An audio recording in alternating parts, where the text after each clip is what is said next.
그리고 이게 이제 우리가 김경천 장군이죠. 우리가 항일 무장투쟁의 4대 지도자를 역사학에서는 그렇게 봅니다. 중국의 김좌진, 지청천, 그리고 러시아의 홍범도, 김경천 네 분을 꼽거든요. 그런데 이 김경천 장군은 어떤 분이냐면 1904년 그 러일 전쟁으로 인천 앞바다에서 일본 러시아 그 발약 함대가 침몰하죠. 그래 가지고 우리가 그때 친러파였는데 일본의 눈치를 보면서 그때 고종 때 50명의 유학생을 그 이듬해 일본에 유학생을 보냅니다. 그때 이제 유학생으로 뽑혀서 그 당시 우리 그 독립운동했던 그 조소왕이나 그 최림 이런 사람들도 같이 그때 유학을 갔었는데 이때 김경천 장군은 이 나폴레옹, 이순신 장군 여기에 완전히 이 마음이 갔던 거죠. 그래서 이분은 우리 한국인 최초로 일본 육군 중앙연연학교 출신이고 일본 육군사관학교 당시에 일본인들 아니고는 허가를 안 내주니까 이분이 그 우리 한국의 그 어떤 선을 대가지고 총독 나중에는 일본 왕한테까지도 외교 통해서 허락을 받아서 600명이 넘는 일본 사관생도 중에 유일한 조선인으로 들어가서 그 사관생도로 학교를 졸업하고 그 이후로 15년, 16년 동안 일본 중위로 그러니까 이분은 계속 일본군으로 이렇게 살았죠. 그렇지만 그분은 그렇게 하면서도 우리나라가 빼앗겼을 때 또 그리고 안중근 의사가 하얼빈에서 이또 일본을 저격했을 때 이 오른쪽에 보이는 게 일기입니다. 이 일기에 보면 밑줄이 그어져 있습니다.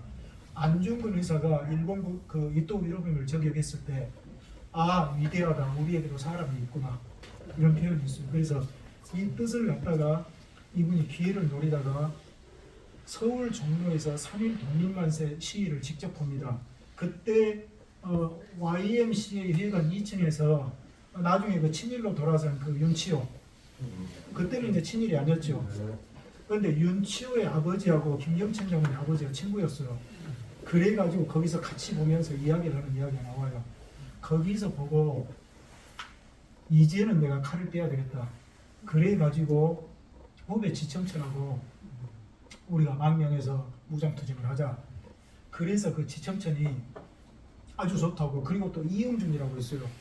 이응준은 아마 우리나라에서 그 우리나라 그 육군의 이름을 날린 분인데 세 사람 이야기가 나오는데 원래 셋이 의기투합했는데 이응준은 나는 뭐 평양에 볼 일 있다, 가족 뭐 됐다 이분은 빠져요. 그런데 이 지청천만큼은 정말 갑시다 해서 두 사람이 그해 6월에 모든 준비를 거치고 가족이 있는데도 망명을 해요. 그래갖고 망명에 성공을 했더니 일본에서 어떻게 했냐면 이 두 사람 목에 현상금을 그때 우리나라 대한민국 임시정부 1년 예산보다 더 많이 벌었어요. 왜 그러냐면 이 두 사람은 일본 군 중위까지 나와서 수십 년 있었기 때문에 일본 군의 이 그 전략 전술을 속속들이 꿰뚫는 거죠. 그러니까 이런 사람들이 그 전투를 해버리면 허를 찌를 수 있겠다는 거죠. 그런데 실제적으로 그 김경천 장군은 연해주로 넘어가서 혁혁한 전과를 세웁니다. 정말 무기가 하나도 없어도 그 당시에 그 교사들, 그 당시에 교사들이 학생들을 같은 교사들이 무장투쟁에 가장 많이 지원을 했다고 그래요. 그래가지고 설득을 해서 우리가 마적한테서 우리를 보호해야 되지 않나. 그래가지고 모아서 변변치 못한 무기로 마적들 한 300여 명을 적당해버리고 또 일본 정규군하고도 이렇게 정규군하고는 이렇게 뭐랄까요? 정규전을 치를 수가 없죠. 게릴라전 치르고 이렇게 하면서 대단한 명성을 날립니다. 그래서 이분에 대한 이야기가 1923년 동아일보에도 이야기가 여러 번 나오는데 이분은 군신으로까지 하고 그래서 어떻게 나오냐면 공민이란 그 기자가 연해주에 가서 직접 인터뷰하고 왔는데 그 공민이 나경석입니다. 그 우리나라 최초 여유호가 나혜석의 오빠. 예. 그때 이렇게 한 게 동아일보에 이렇게 많이 그때 그렇게 많이 나왔는데 아마 이념적인 것 때문에 나중에 의도적으로 지어진 것 같아요. 그런데 이분이 그 백마를 타고 지휘를 했거든요. 그래서 백마탄 김장군으로 이름이 날렸는데 해방이 되니까 북한에서 김일성이 내가 그 백마탄 김장군이었다. 그래서 이분이 최초의 그 이야기가 학계에서도 많은 이야기가 나오고 있습니다. 이게 증명은 안 됐는데 그만큼 이분은 혁혁한 그 명성을 날렸는데 이분이 전투 과정에 일기를 썼습니다. 그 일기가 스탈린 정권 때 박해받았을 때 압수돼서 사라졌는데 2005년에 복권이 되면서 세상에 빛을 봤어요. 이게 지금 첫 일기거든요. 경천의록이라고. 그런데 지금 들리는 이야기는 그렇습니다. 저도 학자관에서 확인은 못했는데 일기가 일정한 부대의 일정한 규모의 부대를 거느린 지휘관이 회고록이 아닌 전투 과정 중에 쓴 일기는 전 세계에서 3개밖에 없다고 해요. 서양에서 시저의 갈리아 전기, 그리고 동양에서는 참 반갑게도 우리나라 이순신 장군의 남중일기와 경천하일록 그 이야기를 하거든요. 근데 이분은 그 일기를 보면 정말 그 부하를 사랑하는 마음, 그 애절한 심정들이 그리고 조국을 떠나서 그 가족을 그리워하는 서울에 딸을 셋 놔두고 서울 사직동에 가장 큰 집을 두고 떠났어요. 그래서 가족들을 그리워하는 마음 그리고 이분의 그 전투 과정도 일기가 있는데 전투 요도라고 해서 등고선까지 그린 지도도 있고 그래요. 전투 방향, 적군의 침입 방향. 이분은 역시 군인이었죠. 그래서 이분의 그 많이 모르고 있는데 이 김경천 장군도 우리가 꼭 기려야 될 것 같습니다. 이분의 일기는 제가 탈초를 하고 현대 한국어로 번역해가지고 책으로 냈습니다. 그래서 나중에 제가 좀 기회가 되면 드릴 테니까 한번 보실 분들은 보시면 좋겠습니다. 자료가 있어요. 예? 요소가 있어요. 이분이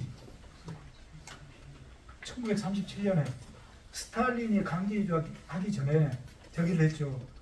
고려인 중에서 지도자급은 2,500여 명을 미리 체포해서 대부분을 총살시켜요. 왜 그러냐면 강제이주를 그 전부터 계획을 했던 거죠. 고려인이 강제이주 되면은 아무래도 지도자들이 그 고려인 그 대중들을 이끌고 조직적으로 저항할지도 모르죠. 그리고 실제로 그런 일이 있었습니다. 일본군이 물러간 뒤로 1923년 이후에 소련 그 러시아 정부에서 고려인들 우리나라 한반도와 인접한 지역에 사는 그 일부 집단들을 저 하바롭스크 같은 그 위쪽으로 실제 이주 시키기도 하고 이주 대대적으로 시킬 계획들이 있었어요. 그걸 아는 이 고려인 지도자들이 공식적으로 항의서한도 보내고 그랬어요. 당신들 우리 이렇게 하면 우리도 가만히 기다리지는 않겠다. 그래서 아마 그런 것들을 여러 가지로 판단해서 불안해서 아마 사전에 그렇게 해버린 것 같아요. 근데 김경천 장군도 이게 다 저기죠. 소련 헌법 58조 다 스파이형이죠. 그냥 쉬운 거죠. 김경천 장군도 그냥 스파이.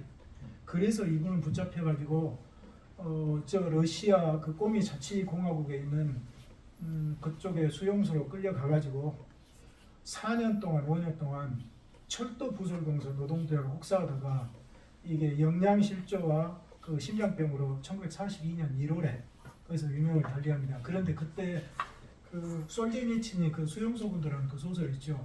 그게 그 이야기들이요. 얼마나 그때 끌려가서 혹사를 당했는가. 그런데 그분들이 거기서 시신을 처리합니까? 거기서 한 일주일 동안 그 수용소에서 죽는 사람 시신이 한 50구 정도 모아지면 한꺼번에 가서 구덩이를 파서 한꺼번에 매장하고 그랬어요. 그래서 복권이 된 뒤로 김경천 장군의 자손들이 그쪽 관계기관에 많은 그 편지를 보냈어요. 시신을 찾게 해달라. 그랬더니 그쪽에 꼬미 자치공화국에 있는 그 위험소에 있었던 그쪽에서 공문이 왔어요. 그 공문이 뭐라고 있냐면 그 수용소 있었던 데서 800m 떨어진 곳에 집단으로 매장됐다. 이것밖에 없어요. 그러니까 그 부분에 있기는 있는데 그 찾기가 어렵죠. 참 이분은 꼭 위해 봉환을 우리가 해야 되는데 그래서 우리나라 보훈처에서도 문재인 대통령이 굉장히 그 김경천 장군에 대해서 생각을 많이 하셨다고 그러더라고요. 그래서 보훈처 직원이 직접 가기도 했다는 이야기를 들었어요. 그런데 홍범도 장군 같은 경우는 위해 봉환을 했지 않습니까? 그런데 김경천 장군은 지금 못 찾고 있죠. 안중근 의사처럼. 어차피 제가 저 다 이야기는 다 못하겠네요. 제가 하는 만큼만 하고 예, 끝내야 예. 되겠습니다. 예. 그리고 연해주에서 또 한 가지 중요한 게 일본군이 철병한 뒤로 1922년 10월 25일 이후로 일본군이 철병하면서 러시아 정부에 내건 그 조약의 조건이 있습니다. 고려인의 항일 무장 투쟁을 너희들이 금지해달라. 일본군이 왜 그러냐면 너무나 치열하게 전투를 하니까. 그래서 그 당시에 일본도 그랬지만 러시아 백군들이 그 했던 이야기들이 있어요. 우리가 이 러시아 군대 이놈들이 뭐 해보겠는데 너희가 까만 그 고려인들 때문에 우리가 죽을 맛이다. 이게 이야기가 실제 있어요. 그리고 또 하나는 뭐냐면 그때 이 연해주에 우리 고려인이 많다 보니까 전투에서 이기기도 하고 패배하기도 하지 않습니까? 패배하면 흩어지죠. 흩어진 잔류병들을 모아서 혼성 부대가 만들어집니다. 고려인, 러시아인 혼성이 그 국제 그 무장투쟁 부대들이 자주 만들어져요. 그때 김경천 장군이 이 혼성 부대의 그 지휘관을 하고 그래요. 그런데 또 이때 또 어떻게 되냐면 러시아의 그 일본군과 러시아 백위군하고 전투하는 일본 그 러시아 정의군들이 고려말을 배웠습니다. 뭘 배웠냐면 여보게 일보 앞으로. 왜 그러냐면 고려인들은 전투를 하면 그야말로 목숨을 걸고 워낙 이렇게 치열하게 하니까 러시아 백군들이 고려인을 무서워해요. 그래서 러시아 적군들도 우리말을 배워가지고 그 말을 함으로 인해서 심리적으로 두려움에 떨게 만들었죠. 이게 기록에 있습니다. 여보게 일보 앞으로. 그랬을 정도로 고려인들이 이렇게 치열하게 했죠. 그래서 아마 일본이 고려인의 항일 무장투쟁을 금지해달라. 그래서 1923년부터 바로 무장해제를 시키죠. 이게 너무나 비극인데, 그래서 사실은 어찌 보면 일거에 물론 여기에 반발해가지고 부대들이 그 산속에 들어가 주둔하고 이런 부대들이 있었는데 나중에 러시아인들한테 그냥 뭐 수십 명이 학살당하고 이런 일들이 수없이 생깁니다. 그래서 방법이 없어서 이제 무기를 내려놓고 그래서 시작한 게 이제 교육권 운동입니다.